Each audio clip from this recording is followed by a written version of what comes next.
जय शिवराय मित्रांनो, आज महाराष्ट्रामधली सर्वात मोठी कॉन्ट्रोवर्सी चालू आहे ती आहे म्हणजे महाराष्ट्र केसरी 67वी महाराष्ट्र केसरी. त्यामध्ये डबल केसरी शिवराज राक्षे विरुद्ध पृथ्वीराज मोहोळ असा जुगलबंदी अशी जोरदार सामना चालू असताना या ठिकाणी मात्र नवीन जो कमी वयाचा पैलवान होता, जो पहिल्यांदाच महाराष्ट्र केसरी बनलेला आहे असा पृथ्वीराज मोहोळ विजयी होतो. त्यानंतर मात्र वादावादी चालू होते. पंचांची कॉलर पकडली जाते, पंचांना लाथ मारली जाते, खूप साऱ्या घटना घडतात. त्या दरम्यान एक दिवस मात्र असं वाटतं की कुठेतरी शिवराज राक्षे चुकलाय, शिवराज राक्षेने चुकीचं केलंय. मात्र जर तुम्ही नीट पाहिलं ते व्हिडिओज पाहिले तर असं स्पष्ट दिसून येते की कुठेही शिवराज राक्षेने आपली पाठ टेकवलेली नाहीये. कुठेतरी त्याच्यावर अन्याय झाला आणि तो अन्याय सहन करणं तेवढं सोपं नाहीये. कोणी विधान केलं की शिवराज राक्षेने लात मारून चुकी केली, पंचाला गोळ्या घालायला पाहिजे होत्या. कोणी त्याला निलंबित केलं 3 वर्षासाठी. आपण पूर्ण आज कव्हर करणार आहे की नक्की काय याच्या मागचं गुपित आहे, काय घडलंय नक्की त्या कुस्तीच्या आखाड्यामध्ये त्या ठिकाणी, आणि नक्की कोण आहे योग्य आणि कोण आहे चुकीचं, कोण आहे विनर. ही कुस्ती पुन्हा झाली पाहिजे का, किंवा या कुस्तीचा खरा मानकरी कोण आहे, सगळं पाहणार आहे. आपण प्रथम पाहूयात की जो व्हिडिओ आपल्याला दिसून येत आहे की त्या व्हिडिओमध्ये शिवराज राक्षे कुठेतरी सत्य बोलतो हे दिसून येत आहे. तर तो व्हिडिओ प्रथमतः पाहूया.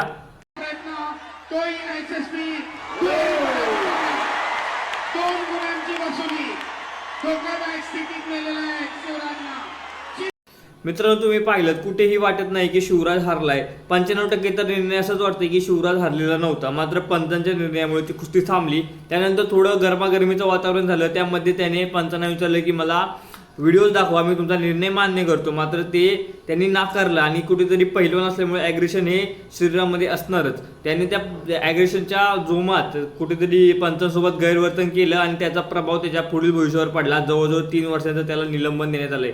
यानंतर रोहित पवारांनी देखील उत्कृष्ट प्रतिक्रिया त्यावर मांडली.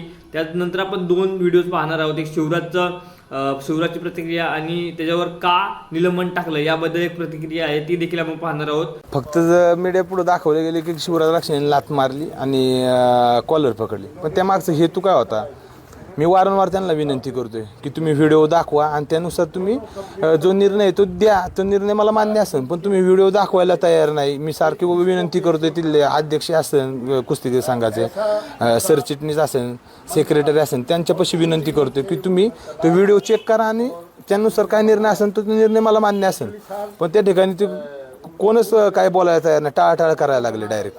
आणि तिथनं खालनं गलीच्या भाषेतनं मला जर बोलायला लागले तिथे पण शिवीगाळ झाली. मग शिवीगाळ झाल्या कोणता पहिलवान काय हे होणार आहे, ग बसणार आहे. मग मला माझा तो निर्णय घ्यावा लागला तिथे. आज जे सीबी बायकोची कुस्ती झाली शादीवर, त्यामध्ये शिवराज राक्षे आणि मोहोळ यांच्यामध्ये कुस्ती झाली आणि पंचांनी जो निर्णय दिला होता, आणि पंच हे इंटरनॅशनल पंच राहते, बाहेर देशात बी पंचाचं काम करून ते आले आहे. पंचाचा निर्णय बरोबर होता, पण जे खेळाडू वृत्तीनं खेळायला पाहिजे ते यावेळी दिसलं नाही. त्यांनी पंचाला लाथ मारणं, शिवीगाळ करणं हे काही एका खेळाडूला शोधण्यात नाही आहे. आणि म्हणून आम्ही या ठिकाणी निर्णय घेतला की शिवराजला 3 वर्षासाठी आम्ही या स्पर्धेतून सस्पेंड केलं, त्याला कुठेही खेळता येणार नाही. त्याचप्रमाणे फायनलमध्ये महेंद्र गायकवाड आणि मोहोळ यांच्यामध्ये जी कुस्ती झाली होती, त्यांनी कुस्ती खेळत असताना या हाफ टाईममध्ये पंचासोबत वाद केला, शिवीगाळ केली, आमच्या कार्याध्यक्षाला सुद्धा अरेरावीची भाषा वापरली. हे न शोभणार आहे एका खेळाडूला. त्याच्यामुळे त्यांना सुद्धा आम्ही 3 वर्षाचं सस्पेंड केलं. त्याला 3 वर्ष स्पर्धेमध्ये दोघांनाही खेळता येणार नाही.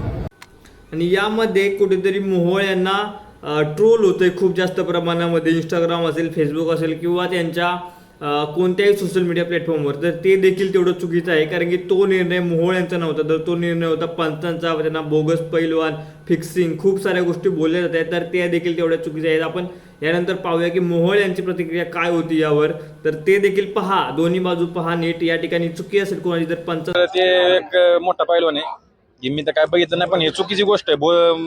ही चुकीची गोष्ट आहे. मी काय याच्यावर बोलू शकत नाही.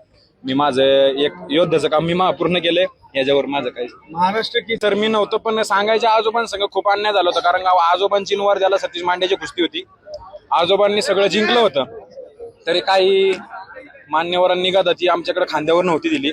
पण आज सगळ्यांचं माझ्या आजोबांचं स्वप्न पूर्ण केलं, माझ्या सगळ्या वडिलांचं स्वप्न पूर्ण केलं आणि जे आज ती कृत्य झालं याच्याबद्दल मला काहीच माहित नाही सर. मी माझं काम पूर्ण केलं. आता आपण पाहिलं मोहोळ यांची प्रतिक्रिया होती की मला याबद्दल काही माहीत नाही आहे, मला यावर काही बोलायचं नाही. स्पष्ट प्रतिक्रिया होती, उत्कृष्ट प्रतिक्रिया होती की त्यांनी कोणालाही ब्लेम केलेलं नाही आहे. आता आपल्याला काही करायचं आहे तर शिवराजला सपोर्ट करायचा आहे. त्याच्यावर अन्याय होतोय तो म्हणजे त्याला 3 वर्षाचा बॅन घातलेला आहे त्याला आणि त्याच्या सहकारीला. तर तो निघाला पाहिजे, तो निर्णय मागं झाला पाहिजे, कारण की त्याचा 25 ते 26 वर्षाची मेहनत पाण्यामध्ये जाईल. त्याचं पुढील भविष्य जवळपास 3 वर्षासाठी जागेवर थांबून जाईल. तर आपण त्याला सपोर्ट करूया. # अन्यायाला लाथ मारलीच पाहिजे, व्हायरल झालाच पाहिजे. धन्यवाद.